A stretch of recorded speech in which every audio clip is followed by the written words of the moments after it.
इस कहानी का नाम है संगीतज्ञ प्रताप। एक समय की बात है जब एक छोटे से गांव में एक गरीब परिवार रहता था। इस परिवार में एक छोटे से लड़के का जन्म हुआ जिसका नाम प्रताप रखा गया। प्रताप बचपन से ही संगीत के प्रति अत्यधिक रुचि रखता था। वह जब भी किसी गाने को सुनता था उसे वहाँ उत्कृष्ट संगीतीय तालमेल और सुरता महसूस होती थी।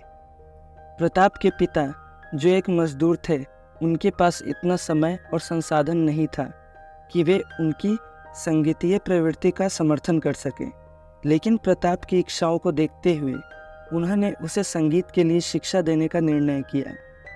प्रताप बड़े ध्यान से गुरुजी की सीख पर ध्यान देता था और धीरे धीरे उसकी क्षमताएं बढ़ती गई। उसकी प्रतिभा और मेहनत से पूरे गांव में चर्चा यह फैल गई कि उसे एक बड़े शहर के संगीत कॉलेज में छात्रता प्राप्त हुई है। संगीत कॉलेज में प्रताप की संगीत क्षमता और उत्कृष्टता ने सभी को आश्चर्यचकित कर दिया। वह अपने प्रोफेसरों के साथ अनेक गायन संगीत कार्यक्रमों में भाग लेता और प्रतियोगिताओं में सदैव प्रथम स्थान प्राप्त करता था। एक दिन एक मशहूर संगीत गुरु ने प्रताप की प्रतिभा के बारे में सुना और उसे अपनी संगीत कार्यशालाओं में आमंत्रित किया। प्रताप को यह अवसर बहुत बड़ा लगा और वह तत्परता से उस स्टूडियो में शामिल हो गया। उसका प्रदर्शन मशहूर सिंगर गुरु को बहुत प्रभावित कर गया और उन्होंने प्रताप को अपने बैंड में शामिल करने का प्रस्ताव दिया। प्रताप ने इस मौके का लाभ उठाया और उसने संगीत के क्षेत्र में अपना अद्वितीय स्थान बनाया।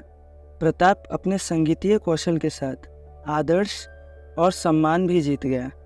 उसकी संगीत बादशाही और उसकी भावनाओं की गहराई और उसकी सुरीली आवाज़ ने लोगों को मोह लिया। वह संगीत के माध्यम से लोगों के दिलों को छू गया और उन्हें सुख और आनंद की अनुभूति दिलाई। इस रूप में प्रताप अपनी संगीत की महिमा को सारे दुनिया में फैलाता रहा और लोगों के दिलों में खुशियों की तरंग उत्पन्न करता रहा। उसकी कला ने उसे न केवल साधना का मार्ग प्रदान किया बल्कि उसे एक महान और प्रसिद्ध संगीतकार के रूप में बना दिया। तो दोस्तों, कैसी लगी ये स्टोरी प्लीज़ कमेंट में बताइए और चैनल को ज़रूर सब्सक्राइब कीजिए।